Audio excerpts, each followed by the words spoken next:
Hello students.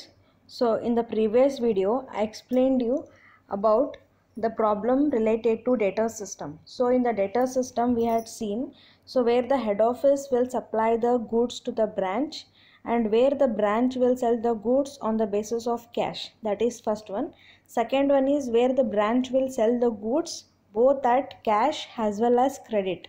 Okay, and the third one, now we are seeing this one, that where the branch will sell the goods, but here the head office will supply the goods not at the cost price, but they will supply the goods at the invoice price. Invoice price you already got to know. So invoice price is nothing but what? So something extra of the cash price, or we can say whatever the cost price is there, which is more than that. ಅಂದ್ರೆ cost ಪ್ರೈಸ್ಗಿಂತ ಹೆಚ್ಚಿನ value ಏನಿರ್ತದಲ್ಲ ಅದಕ್ಕೆ ಏನು ಹೇಳ್ತಾರೆ ಅಂದ್ರೆ invoice price, because loading has been added to the cost price. Okay, so that we will see, and you already know that part. So now let us see this third type in the debtor system.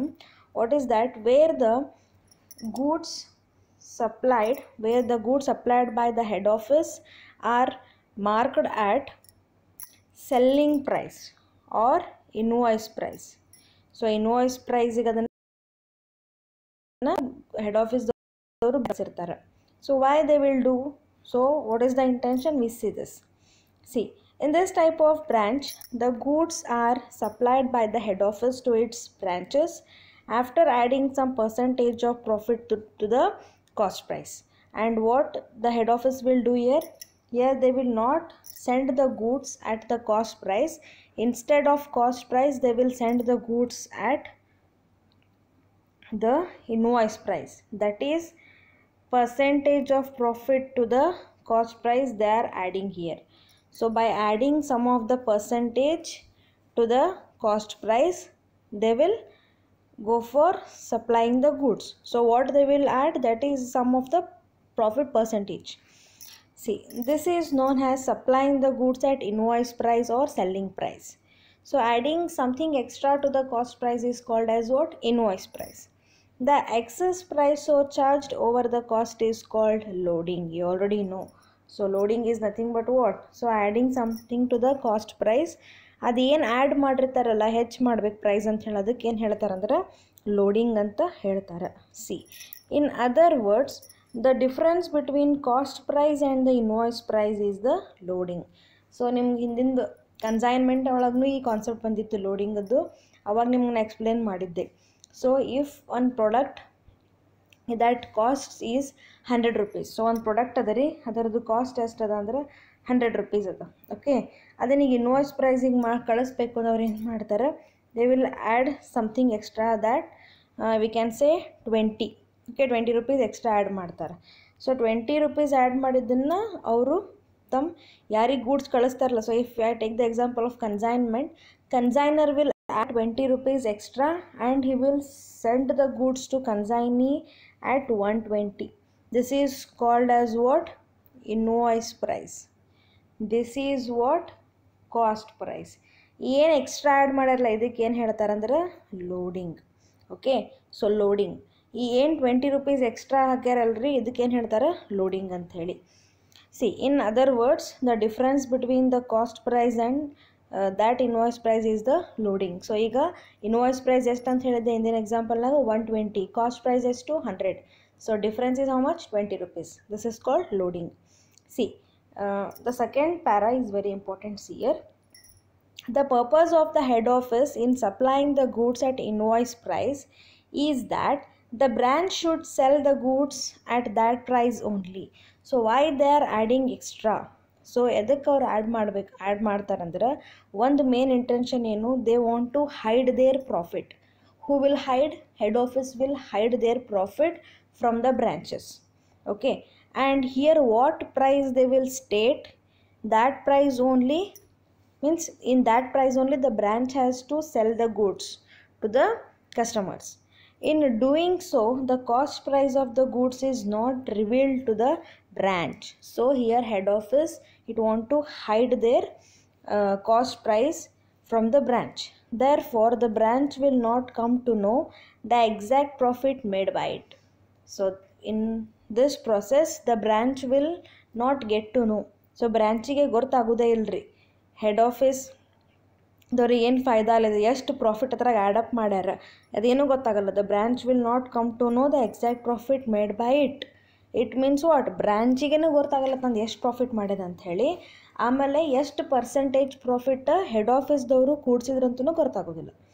Further the head office can only exercise proper control over the stock of goods. So apart from that, so even the head office can able to control the stock also. This is called stock management. Stock management ಮೇಲೂ control ಮಾಡ್ಲಿಕ್ಕೆ ಅವರಿಗೆ ಸಾಧ್ಯ ಆಗ್ತದೆ. So that's why the head office will supply the goods at the invoice price. So first condition ಏನು ನೋಡಿದ್ವಿ ನಾವು, first type data ಸಿಸ್ಟಮ್ನಾಗ goods are supplied at the cash, goods are supplied at the cost price and where the branch will sell at the cost price, okay, and purely for the cash. First one purely for the cash. Second one, the head office will send the goods at cost price where the branch will sell the goods at cost price only on the basis of cash as well as credit. ಅಲ್ಲಿ ಎರಡೂ ಇತ್ತು, cash ಇತ್ತು, credit ಇತ್ತು.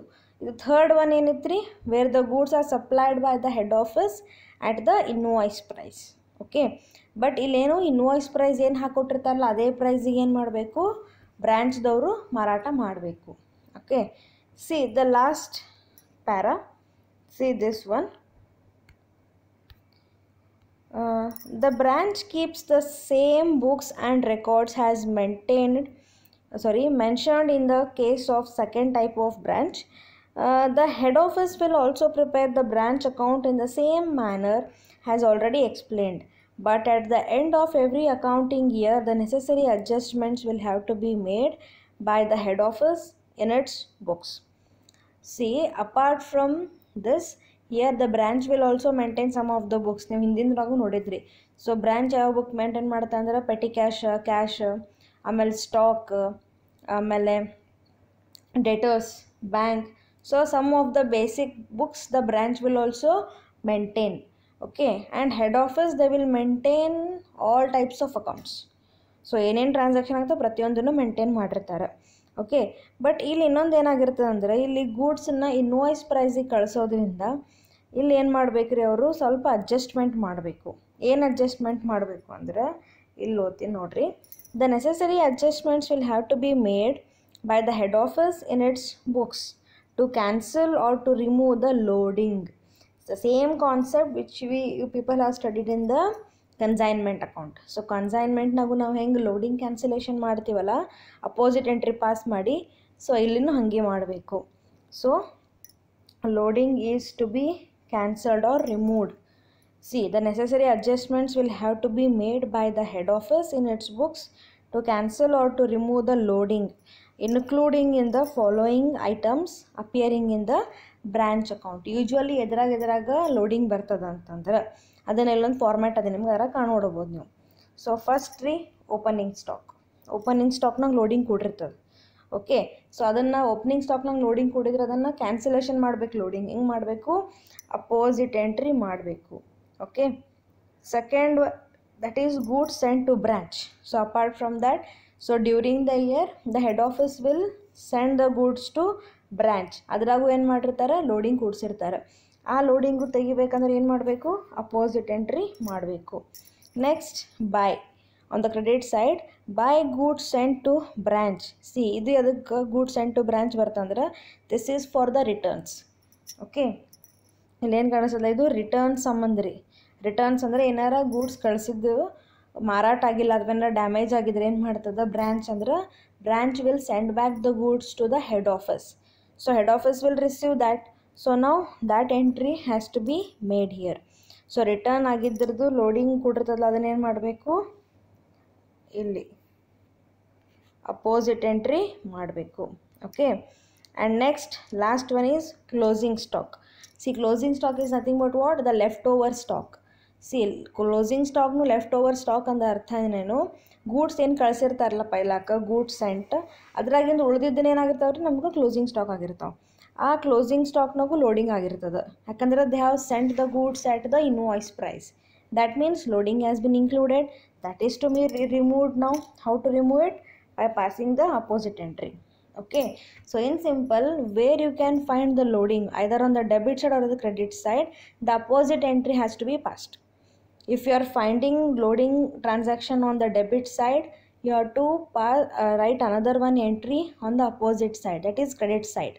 Debit side loading ಇದ್ದರೆ credit side ಅದರ opposite entry ಮಾಡಬೇಕು.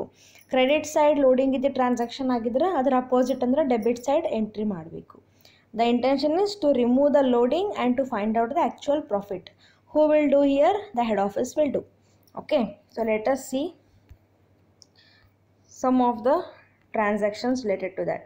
So ಅದಕ್ಕೆ journal entries ಬರ್ತಾವೆ, ಏನೇನಂತ ನೋಡೋಣ ಅಂತ. C where the goods supplied by the head office marked at selling price or invoice price. So first of all, loading is nothing but what?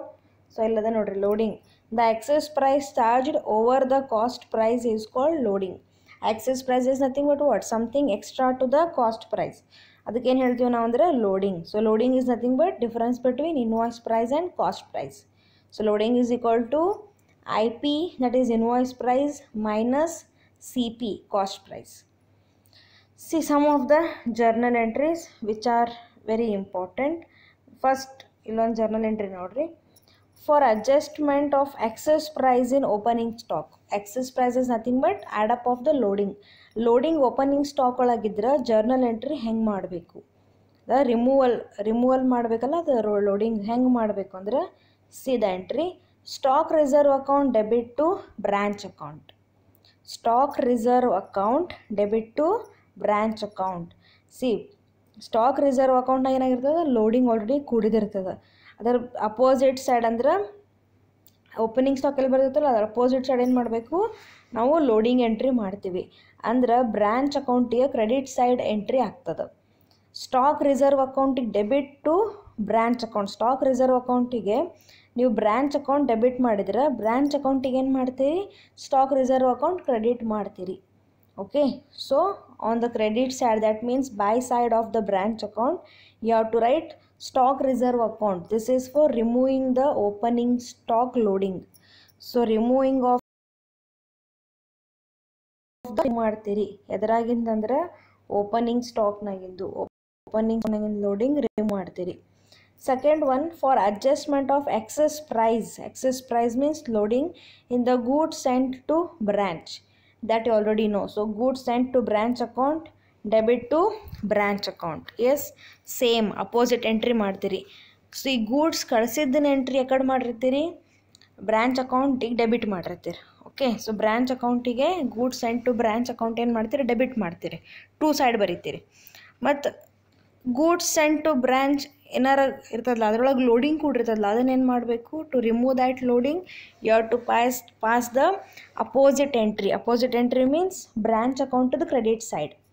ಈಗ goods sent to branch ಅಕೌಂಟಿಗೆ debit to branch account ಮಾಡಿದ್ರೆ branch ಅಕೌಂಟಿಗೆ ಏನು ಮಾಡ್ತೀರಿ, credit ಮಾಡ್ತೀರಿ. Goods sent to branch, only the loading amount you will take. Loading ಎಷ್ಟು ಇರ್ತದಲ್ಲ ಅಷ್ಟೇ ಅಮೌಂಟ್ ತೊಗೋಬೇಕು. Third one is for adjustment of excess price in goods returned by the branch. So branch ಏನಾರ goods ವಾಪಸ್ ಕಳಿಸಿತ್ತು ಅಂದ್ರೆ ಅದರ ಎಂಟ್ರಿ ಹೆಂಗೆ ಮಾಡೋರು, branch account debit to goods sent to branch account. So branch ಅಕೌಂಟಿಗೆ goods sent to. Okay, so branch ಮೊದಲು receive ಮಾಡ್ಕೊಂಡಿರ್ತದೆ ರೀ, ಅದನ್ನೇನು ಮಾಡ್ತಾರೆ ಈಗ ನಾವು ಸೆಂಡ್ ಮಾಡ್ತೀವಿ. Okay, so goods sent to branch account. So branch ಅಕೌಂಟಿಗೆ ಏನು ಮಾಡ್ತೀರಿ, ಟು ಏನು ಮಾಡ್ತೀರಿ, goods sent to branch account, only will take the loading ಅಷ್ಟೇ ತೊಗೊಂಡು to side ಬರೀತೀರಿ. Last fourth one, for adjustment of excess price in closing stock. Closing stock ಇದ್ರೆ compulsory stock reserve ತೊಗೋಬೇಕು. Either opening stock or closing stock you have to take compulsory stock reserve account. ಅಂದ್ರೆ loading ಎಲ್ಲಿ transfer ಮಾಡ್ತೀರಿ ಅಥವಾ ಎಲ್ಲಿ ಎದಕ್ಕೆ remove ಮಾಡ್ತೀರಿ ಅಂದರೆ ಸ್ಟಾಕ್ ರಿಸರ್ವ್ ಅಕೌಂಟ್ ಅಂತ ಹಾಕ್ತೀರಿ. Okay, so what is the entries here, branch account debit to stock reserve account. Branch ಅಕೌಂಟ್ನಾಗ ಟೂ ಸೈಡ್ ಅಂದರೆ ಡೆಬಿಟ್ ಸೈಡ್ ಏನು ಬರೀತೀರಿ, stock reserve account. This is the loading on closing stock. Closing ಸ್ಟಾಕ್ನಾಗಿಂದ loading ಇದ್ರೆ ಅದನ್ನು opposite. ಯಾಕಂದ್ರೆ ನಾವು closing stock ಅದನ್ನು ಎಂಟ್ರಿ ಎಲ್ಲಿ ತೊಗೋತೀವಿ ಅಂದ್ರೆ ಬ್ರ್ಯಾಂಚ್ ಅಕೌಂಟದ ಕ್ರೆಡಿಟ್ ಸೈಡ್ನಾಗ ಕ್ಲೋಸಿಂಗ್ ಸ್ಟಾಕ್ ಬರಿತೀವಿ, ಹೌದಿಲ್ಲ ರೀ. ಅದರ ಅಪೋಸಿಟ್ ಸೈಡ್ ಅಂದ್ರೆ ಯಾವುದು? Debit side. ಡೆಬಿಟ್ ಸೈಡ್ ನೀವೇನು ಬರಿತೀವಿ? ಸ್ಟಾಕ್ ರಿಸರ್ವ್ ಅಕೌಂಟ್ ಅಂತ ಬರಿತೀರಿ. ಓಕೆ, ಇವು ಟ್ರಾನ್ಸಾಕ್ಷನ್ ನಿಮಗೆ ಅರ್ಥ ಆಗತ್ತೆ ಅಂತ ಅಂದ್ಕೊಂಡಿನಿ. ಇನ್ ಕೇಸ್ ಕನ್ಫ್ಯೂಷನ್ಸ್ ಇದ್ದರೂ don't worry, I will solve one problem related to this. Problem ನೋಡೋಣ, ನಿಮ್ಗೆ ಈಸಿ ಅರ್ಥ ಆಗ್ತದೆ. ಇಲ್ಲಿ ತೆಳಗಿನ ಪಾರ್ಟ್ ಒಳಗೆ ನಿಮಗೆ ಕಾಣಿಸ್ಲಿಕ್ಕತ್ತಿರೋ ಸ್ಕ್ರೀನ್ ಮೇಲೆ comparative percentages. This is for what purpose? You tell me calculation of the loading calculation ಕದರಿ. ನಾನು ನಿಮಗೆ ಲೋಡಿಂಗ್ ಕ್ಯಾಲ್ಕುಲೇಷನ್ ಭಾಳ ಸಿಂಪಲ್ ಹೇಳೀನಿ. ಇದು ನಿಮ್ಗೆ ಕಾಂಪ್ಲಿಕೇಟ್ ಆಗ್ತದೆ ನನಗೆ ಅನ್ನಿಸ್ತದೆ, ಅದಕ್ಕೆ ನಾನು ಸಿಂಪಲ್ ಹೇಳೀನಿ. ನಿಮಗೆ ಇದು ಈಸಿ ಅನ್ನಿಸ್ತದೆ, ಇದನ್ನು ಮಾಡಿರಿ. ಟೆಕ್ಸ್ಟ್ ಬುಕ್ನಾಗ ಅದ ಇದ್ರ ಬಗ್ಗೆನೂ, ಇಲ್ಲಾಂದ್ರೆ ಸುಮ್ಮ ಬ್ಯಾಟು ಮಾಡ್ಬೋದು. ಅದಕ್ಕಿಂತ better you understand the concept. Okay, so 20% on cost price ಅಂದರೆ 16 ಇಂಟು 2/3% ಆನ್ ಇನ್ವಾಯ್ಸ್ ಪ್ರೈಸ್. ಈ ಥರ ಅಂದರೆ 1/5 is equal to 1/6 on invoice price. So like this they have mentioned some of the percentages here. So ಇದಕ್ಕಿಂತ ನಿಮ್ಮನ್ನ simple method problem ಹೇಳ್ಕೋತಾ ಹೋಗ್ತೀನಿ. ಕನ್ಸೈನ್ಮೆಂಟ್ನಾಗಿಂದ ಹೇಳಿದ ಅರ್ಥ ಆಗ್ಯದ ಅಂತ ನಾನು ಅನ್ಕೊಂಡಿನಿ. ಅದೇ ಪ್ರಾಕ್ಟೀಸ್ ಮಾಡಿ ಇದರಾಗ ಮಾಡೋಣ ಅಂತ. Next one, the account. C, this is branch account. ಇದು ಟೆಕ್ಸ್ಟ್ ಬುಕ್ನಾಗ ಅದ ಫಾರ್ಮ್ಯಾಟ್, ನೀವು ನೋಡಿರಿ. ಇದು ನಿಮ್ಗೆ ಕ್ಲಿಯರ್ ಕಾಣಿಸಲ್ಲ ಅಂದ್ರೆ ನಾ ಎಕ್ಸ್ಪ್ಲನೇಷನ್ ಮಾಡೋದನ್ನು ಟೆಕ್ಸ್ಟ್ ಬುಕ್ನಾಗ ನೋಡ್ಕೋತಾ ಹೋಗ್ರಿ. Okay, branch account. Debit side ಏನೇನು ಬರಿತೀವಿ? ಸಿಯರ್. Opening stock this is at the invoice ಪ್ರೈಸಿಗೆ ಓಪನಿಂಗ್ ಸ್ಟಾಕ್ ತೊಗೋಬೇಕು. ಯಾಕಂದರೆ ಇಲ್ಲಿ ಯಾವ ಮೆಥಡ್ ಅದ ನಮ್ಮದು? ಇನ್ವಾಯ್ಸ್ ಪ್ರೈಸ್ ಅದ. Okay, where the head office send the goods at invoice price. Second one, opening petty cash ತೊಗೋಬೇಕು. Next, opening debtors balance previous ಇದ್ದರೆ ಎಲ್ಲ ಓಪನಿಂಗ್ ಬ್ಯಾಲೆನ್ಸಸ್ ತೊಗೋಬೇಕು. ಇನ್ ಕೇಸ್ ಫರ್ನಿಚರ್ ಇತ್ತು ನಿಮ್ಮ ಕಡೆ ಅಂದರೆ ಓಪನಿಂಗ್ ಫರ್ನಿಚರು ತೊಗೋಬೇಕು ಬ್ಯಾಲೆನ್ಸ್. ಆಮೇಲೆ next is goods sent to branch at the invoice ಪ್ರೈಸಿಗೆ ಗೂಡ್ಸ್ ಕಳಿಸಿದ್ರೆ ಅಂದರೆ ಅದನ್ನು ತೊಗೋಬೇಕು. Okay, next one is cash or bank. This is for the sum expenses. ಏನಾರು ಎಕ್ಸ್ಪೆನ್ಸಸ್ ಮಾಡಬೇಕಂತ ದುಡ್ಡು ಕಳಿಸಿರ್ತಾರಲ್ಲ ಅದು ರೀ. ನೆಕ್ಸ್ಟ್, ಕ್ಲೋಸಿಂಗ್ ಲಯಬಿಲಿಟೀಸ್ ಅಂದರೆ, see already know always asset start with the debit balance. Yes, assets ಯಾವಾಗಲೂ ಡೆಬಿಟ್ ಬ್ಯಾಲೆನ್ಸ್ ಸ್ಟಾರ್ಟ್ ಆಗ್ತಾವೆ. ಮತ್ತು ಲಯಬಿಲಿಟೀಸ್ ಯಾವ ಬ್ಯಾಲೆನ್ಸ್ ಸ್ಟಾರ್ಟ್ ಆಗ್ತಾವೆ ರೀ? ಕ್ರೆಡಿಟ್ ಆಗ್ತಾವೆ. ಮತ್ತು ಅವ್ರ ಕ್ಲೋಸಿಂಗ್ ಬ್ಯಾಲೆನ್ಸ್ ಎಲ್ಲ ಆಗ್ತದೆ ರೀ? ಡೆಬಿಟ್ ಆಗ್ತದೆ. Are getting? Asset opening balance starts with debit side and closing balance opposite ಹಾಕ್ತೀವಿ, credit side. And liabilities balance always start with the credit side and closing will be on the debit side, ಅಂದರೆ opposite. So ಇಲ್ಲಿನೂ ಏನಾದರೂ ನಿಮ್ಮದು liabilities ಇದ್ದರೆ ಅದನ್ನು ಇಲ್ಲಿ closing balance ಹಾಕ್ಕೊಳ್ಳೋದು debit side. Next one is for the loading ಅದ ರೀ. ಇದನ್ನು ಲೋಡಿಂಗ್ ಆಮೇಲೆ ಹೇಳ್ತೀನಿ. ಈ ಕಡೆ ಬರೋಣ, ಕ್ರೆಡಿಟ್ ಸೈಡ್. ಫಸ್ಟ್ ಏನದ ರೀ? Opening liabilities. If you are having any opening creditors ಇದ್ರೆ ಯೂಶ್ವಲಿ ಇಲ್ಲಿ ಬರೋದಿಲ್ಲ, ಭಾಳ ರೇರ್ ಐಟಮ್ಸ್ ಅವೆಲ್ಲ ಬರೋದು. ಏನಾರು ನಿಮ್ಮ ಲಯಬಿಲಿಟಿ ಇತ್ತು ಬ್ರ್ಯಾಂಚ್ದವ್ರದ್ದು ಅಂತಂದ್ರೆ ಇಲ್ಲಿ ತೊಗೋತಾರೆ ಅದನ್ನು. Next, by cash or bank. This is for what? For the remittance of the money. Remittance ಅಂದ್ರೆ ಕ್ಯಾಶ್ ಸೇಲ್ಸ್ ಮಾಡಿದ್ದು, ಕ್ರೆಡಿಟ್ ಸೇಲ್ಸ್ ಮಾಡಿ ದುಡ್ಡು ಬಂದಿರ್ತದಲ್ಲ, ಅದನ್ನು ಏನು ಮಾಡಬೇಕು? ಬ್ರ್ಯಾಂಚ್ದವರು ಹೆಡ್ ಆಫೀಸಿಗೆ ಕಳಿಸ್ತಾರೆ. Next, goods sent to branch ಅಂತ ನಿಮ್ಗೆ ಇಲ್ಲೇನು ಕಾಣಿಸ್ಲಿಕ್ಕತ್ತದಲ್ಲ, ಇದು ಎದಕ್ಕಂದ್ರೆ this is for the returns. If any goods have came back, returns ಆಗಿತ್ತು ಅಂದರೆ ಅದನ್ನು ನೀವು ತಗೋಬೇಕು. Okay, next is closing stock. Next one is closing stock we have to take at the invoice price. ಎಲ್ಲನೂ ಇನ್ವಾಯ್ಸ್ ಪ್ರೈಸೇ ತೊಗೋಬೇಕ್ರಿ. Okay, invoice price ತೊಗೊಂಡೆ. Next ಇಲ್ಲಿ ನಿಮಗೊಂದಿಷ್ಟು ಕಾಣಿಸ್ತಾವೆ ನೋಡಿರಿ, ಇವೆಲ್ಲ ಕ್ಲೋಸಿಂಗ್ ಬ್ಯಾಲೆನ್ಸ್. ಯಾವುದಂದ್ರೆ ಇಲ್ಲೇನು ಓಪನಿಂಗ್ ತೊಗೊಂಡಿವಲ್ಲ ಹಾಗೆಲ್ಲ ಕ್ಲೋಸಿಂಗ್ ತೊಗೋತೀವಿ opposite side. Closing petty cash, closing stock, closing debtors, closing furniture. Okay, closing balances ತೊಗೊಂಡಿವಿ. ನೆಕ್ಸ್ಟ್ ಏನು ತೊಗೊಂಡಿನಿ ಅಂದರೆ ಸ್ಟಾಕ್ ರಿಸರ್ವ್ ತೊಗೊಂಡಿನಿ. Why have taken this stock reserve? Because in the opening stock invoice price has included. Invoice price opening ಸ್ಟಾಕ್ನಾಗಿತ್ತು. ಅದರ loading ಅದರ opening stock invoice ಪ್ರೈಸಿಗೆ ಕಳ್ಸಾರಂದಮೇಲೆ ಲೋಡಿಂಗ್ ಕೂಡ ಅದು ಲೋಡಿಂಗ್ ರಿಮೂವ್ ಮಾಡಬೇಕಲ್ಲ, ಅಪೋಸಿಟ್ ಸೈಡ್ನ ತೊಗೊಂಡಿನಿ. Loading on opening stock. Okay, next is goods sent to branch. Goods sent to branch ಚೆನ್ನಾಗಿ ಏನು ಮಾಡೋದು? Loading on goods sent. ಅದರಾಗಿ ಇಲ್ಲೇನು ಇನ್ವಾಯ್ಸ್ ಪ್ರೈಸಿಗೆ ಗೂಡ್ಸ್ ಕಳಿಸಿರ್ತಾರಲ್ಲ ಅದರಾಗೂ ಲೋಡಿಂಗ್ ಕೊಡಿರ್ತದೆ, ಲೋಡಿಂಗ್ ರಿಮೂವ್ ಮಾಡ್ಬೇಕು ಅಪೋಸಿಟ್ ಸೈಡ್. ಓಕೆ, ಇಷ್ಟು ಬರೋದ್ರಿ. ಈಗ ಈ ಕಡೆ ಕ್ರೆಡಿಟ್ ಸೈಡ್ನಾಗೂ 2 ಐಟಮ್ ಅವ, ಅದರಾಗಿಂದು ಲೋಡಿಂಗ್ ಕೂಡ್ಯದ್ರಿ. ಯಾವುದು ಅಂದ್ರೆ goods send to branch returns. ಏನಾರ ಗೂಡ್ಸ್ ರಿಟರ್ನ್ ಆಗಿ ಬಂದಿರ್ತದಲ್ಲ ಅದು ರೀ, ಇಲ್ಲದ ನೋಡ್ರಿ, goods send to branch the loading on returns. So ಎಷ್ಟು ಗೂಡ್ಸ್ ಕಳಿಸಿರ್ತೀರಿ, ಈಗ ಎಕ್ಸಾಂಪಲ್ ಒಂದು 10,000 ಗೂಡ್ಸ್ ಕಳಿಸಿರಿ, ಇನ್ವಾಯ್ಸ್ ಪ್ರೈಸ್ 10,000 ಅದ ರೀ, ಅದ್ರಾಗ 2,000 ರೂಪೀಸ್ ಏನಾಗ್ಯದ ಅಷ್ಟು ಗೂಡ್ಸ್ ವಾಪಸ್ ಬಂದಾವೆ. ಆ 2,000 ರೂಪೀಸ್ನಾಗ ನೀವು ಲೋಡಿಂಗ್ ಎಷ್ಟು ಹಾಕಿದ್ರೆ ಅದನ್ನು ತೆಗಿಬೇಕು, ಅಪೋಸಿಟ್ ಸೈಡ್ ಬರೀಬೇಕು. Next is stock reserve. Stock reserve ಏನದಲ್ಲ ಇದು ಅದಕ್ಕಂದ್ರೆ because loading on the closing stock. ಈ ಕ್ಲೋಸಿಂಗ್ ಸ್ಟಾಕ್ ಏನು ಬರ್ತಿದ್ನಲ್ರಿ ಇಲ್ಲಿ ಕ್ರೆಡಿಟ್ ಸೈಡ್, ಅದರಾಗ ಲೋಡಿಂಗ್ ಕೂಡಿರ್ತದೆ. ಆ ಲೋಡಿಂಗನ್ನು ಏನು ಮಾಡಬೇಕು, ಅಪೋಸಿಟ್ ಸ್ಟಾಕ್ ರಿಸರ್ವ್ ಅಂತ ಬರೀಬೇಕು. Please remember, opening stock or closing stock, you have to remove the loading, that is transferring the loading amount to stock reserve account. Loading loading remove ಮಾಡಬೇಕಂದ್ರೆ you have to transfer the amount to stock reserve account. Okay, so this is the format. ನಾವು we have taken all other items. Total ಮಾಡೋದು ರೀ, profit ಬಂತು ಅಂದ್ರೆ debit side ಹಾಕೋದು general P&L account ಅಂತ ಹೇಳಿ, loss ಬಂದಾಗ ಕ್ರೆಡಿಟ್ ಸೈಡ್ ಹಾಕೋದು ಜನರಲ್ P&L ಅಕೌಂಟ್ ಅಂತ ಹೇಳಿ. ಓಕೆ, ಇಲ್ಲಿ ನಿಮ್ಗೆ ಕೆಳಗೆ ಒಂದೆರಡು ಐಟಮ್ಸ್ ಕಾಣಿಸ್ತಾರೆ, ಅಡ್ಜಸ್ಟ್ಮೆಂಟ್ಸ್ ಅಂತ ಹೇಳಿ. Opening balance of fixed assets. See, opening balances of fixed assets we have to take always on the debit side. Opening value of fixed assets. Closing value ಏನಾಗ್ತದೆ, credit side ಹೋಗ್ತದೆ, opposite side. Okay. Next, purchase of fixed assets by the branch. So, if any branch purchased any fixed assets with the permission of the head office. ನಿನ್ನೆ ಒಂದು problem ಕಳಿಸಿದ್ದೆ ನಿಮಗೆ ನಾನು, data ಸಿಸ್ಟಮ್ನಾಗ furniture purchase ಮಾಡಿದ್ದು, ಅದರ adjustment ಹೆಂಗೆ ಮಾಡಿದ್ವಿ, I will tell you once again. See, ಅವ್ರು ಏನೇ ಅಸೆಟ್ ಪರ್ಚೇಸ್ ಮಾಡಲಿ, they have to take the permission of head office. Who? Branch ಏನು ಮಾಡ್ತಾರೆ, ಹೆಡ್ ಆಫೀಸ್ ಪರ್ಮಿಷನ್ ತೊಗೋತಾರೆ, ಮತ್ತು ಅವ್ರು ಹೆಡ್ ಆಫೀಸ್ದವ್ರು ಆಕ್ಸೆಪ್ಟೆನ್ಸ್ ಓಕೆ ಅಂತ ಹೇಳಿದ ಮೇಲೆ ಏನು ಅಸೆಟ್ ಅಮೌಂಟ್ ಇರ್ತದಲ್ರಿ ಅದನ್ನು ಡಿಡಕ್ಟ್ ಮಾಡಬೇಕು.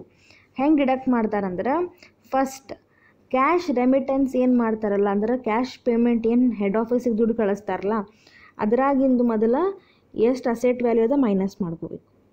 ಓಕೆ, ಅಸೆಟ್ ವ್ಯಾಲ್ಯೂ ಅದರಾಗ ಮೈನಸ್ ಮಾಡಬೇಕು, because that is the liability of the head office. ಅವ್ರ ಹೆಡ್ ಆಫೀಸ್ ಲಯಬಿಲಿಟಿ ರೀ ಅದು. ಅಂದ್ರೆ ಅವರು ಅಸೆಟ್ ಪರ್ಚೇಸ್ ಮಾಡಿಸಿ ಬ್ರ್ಯಾಂಚಿಗೆ ಕೊಡಬೇಕು, ಅದಕ್ಕೆ ಬ್ರ್ಯಾಂಚ್ ಏನು ಮಾಡ್ತಾರೆ, ದುಡ್ಡು ಕೊಡು ಮುಂದಾಗ ಮುರ್ಕೊಂಡು ಕೊಟ್ಬಿಡ್ತಾರೆ. ಓಕೆ, ಅದು ಆಯ್ತು ರೀ ಒಂದು ಅಡ್ಜಸ್ಟ್ಮೆಂಟ್. ಇನ್ನೊಂದು ಅಡ್ಜಸ್ಟ್ಮೆಂಟ್ ಏನಾಗ್ತಂದ್ರೆ, ಫರ್ನಿಚರ್ ನಾವು remain with the branch only. Okay, ಬ್ರ್ಯಾಂಚ್ನಾಗ ಇರ್ತದೆ ಅದೀಗ.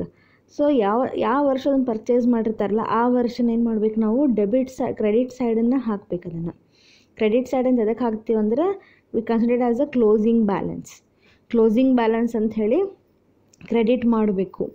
ನೆಕ್ಸ್ಟ್ ಇಯರ್ ಏನಾಗ್ತದೆ, ಅದು ಓಪನಿಂಗ್ ಅಂಥೇಳಿ ಡೆಬಿಟ್ ಸೈಡ್ ತೊಗೋತದೆ. ಗೊತ್ತಾಗ್ತಿಲ್ಲ ರೀ, balance carry down forward to the next year, balance brought down, ಆ ರೀತಿ ಇದು. ಕ್ಲೋಸಿಂಗ್ ಬ್ಯಾಲೆನ್ಸ್ ನಾವೇನು ಮಾಡ್ತೀವಿ, ಕ್ರೆಡಿಟ್ ಸೈಡ್ ತೊಗೋತೀವಿ. ನೆಕ್ಸ್ಟ್ ಇಯರ್ ಏನು ಮಾಡ್ತೀವಿ, ಓಪನಿಂಗ್ ಬ್ಯಾಲೆನ್ಸನ್ನು ಡೆಬಿಟ್ ಸೈಡ್ ಹಾಕ್ತೀವಿ. ಓಕೆ, ಇದೇ ಅಡ್ಜಸ್ಟ್ಮೆಂಟ್ ಸೆಕೆಂಡ್ ಅದ ರೀ. Next, sale of any fixed assets by the branch. So ಏನಾದರೂ ಫಿಕ್ಸ್ಡ್ ಅಸೆಟ್ಸ್ ಬ್ರ್ಯಾಂಚ್ ಸೇಲ್ ಮಾಡಿತ್ತು ಅಂದ್ರೆ ಆ ದುಡ್ಡನ್ನ ಏನು ಮಾಡಬೇಕು, ಕ್ಯಾಶ್ ರೆಮಿಟೆನ್ಸ್ ಅಂತ ಏನು ಮಾಡ್ತಾರಲ್ಲ ಅದ್ರಾಗ ಆ್ಯಡ್ ಮಾಡಿ ಹೆಡ್ ಆಫೀಸಿಗೆ ದುಡ್ಡು ಕಳಿಸ್ಕೊಡ್ಬೇಕು ಬ್ರ್ಯಾಂಚ್ದವ್ರು. Sale of any fixed assets, ಏನಾದ್ರು ಫಿಕ್ಸ್ಡ್ ಅಸೆಟ್ಸ್ ಸೇಲ್ ಮಾಡಿದ್ರು ಅಂದ್ರೆ ಅದನ್ನು ಕಂಪಲ್ಸರಿ ಹೆಡ್ ಆಫೀಸಿಗೆ ರೆಮಿಟೆನ್ಸ್ ಮಾಡಬೇಕು. ಯಾಕಂದ್ರೆ ಪರ್ಚೇಸ್ ಮಾಡ್ಲಿಕ್ಕೆ ಅವರು ದುಡ್ಡು ಕೊಟ್ಟಿರ್ತಾರೆ ಅಂದಮೇಲೆ ಸೇಲ್ ಆಗಿದ್ದ ಮೇಲೆ ಸೇಲ್ ಅಮೌಂಟ್ ಯಾರಿಗೆ ಹೋಗ್ತದೆ, ಹೆಡ್ ಆಫೀಸಿಗೆ ಹೋಗ್ತದೆ. ಇನ್ ಕೇಸ್ ಏನಾದರೂ ಸೇಲ್ ಮಾಡೋ ಮುಂದಾಗ ಅದು ಲಾಸ್ ಆಯಿತು, ಅಥವಾ loss on sale of any investment ಅಂತ ಬರ್ತಾವಲ್ರಿ, 2,000 3,000 ಮೈನ್ಯೂಟ್ ಅಮೌಂಟ್, ಅವು ಬ್ರ್ಯಾಂಚ್ ಅಕೌಂಟಿಗೆ ಸಂಬಂಧ ಬರೋದಿಲ್ಲ. ಅವೆಲ್ಲ ಹೆಡ್ ಆಫೀಸ್ದವ್ರು ಎಂಟ್ರಿ ಮಾಡ್ಕೋತಾರೆ, ಬ್ರ್ಯಾಂಚ್ ಅಕೌಂಟಿಗೆ ಸಂಬಂಧ ಬರೋದಿಲ್ಲ. Next one is prepaid insurance taxes. So any prepaid insurance taxes. So ಈ ಅಡ್ಜಸ್ಟ್ಮೆಂಟ್ಸ್ ಎಲ್ಲ ಏನು ಇರ್ತದೆ ಯೂಶ್ವಲಿ ಅಂದರೆ ಹೆಡ್ ಆಫೀಸ್ದವರೇ ಪೇಮೆಂಟ್ ಮಾಡ್ತಾರೆ ಬ್ರ್ಯಾಂಚದವ್ರದ್ದು. Okay, last one is what, branch liabilities. So branch liabilities you already know. ಈಗ ಅಸೆಟ್ ಹೆಂಗೆ ಡೆಬಿಟ್ ಸೈಡ್ ಸ್ಟಾರ್ಟ್ ಮಾಡ್ತೀವಲ್ಲ, ಓಪನಿಂಗ್ ಕ್ಲೋಸಿಂಗ್ ಏನು ಮಾಡ್ತೀವಿ, ಕ್ರೆಡಿಟ್ ಸೈಡ್ ತೊಗೋತೀವಿ. But for the assets, for the liabilities, the opening balance will always be take on the credit side, closing balance we take on the opposite side. that is debit side. Okay, so opening liabilities and closing. So opening ನಾವು ಇಲ್ಲಿ ತಗೋತೀವಿ, closing liabilities ಇಲ್ಲಿ ತಗೋತೀವಿ. ಆಮೇಲೆ opening furniture ಅಥವಾ opening assets ಇಲ್ಲಿ ತಗೋತೀವಿ, closing assets opposite ತಗೋತೀವಿ. Okay, so this is the format of the branch account. I hope you are getting this items. ಒಂದು ಜೊತೆ 2 ಸತಿ ನೋಡ್ಕೋರಿ. ನಾನು ಡೌಟ್ಸ್ ಇದ್ರೆ ಮೆಸೇಜ್ ಮಾಡಿರಿ. ನೆಕ್ಸ್ಟ್ ವಿಡಿಯೋಯಿಂದ ನಿಮ್ಗೆ ನಾನು ಪ್ರಾಬ್ಲಮ್ ಸೆಂಡ್ ಮಾಡ್ತೀನಿ. ಓಕೆ.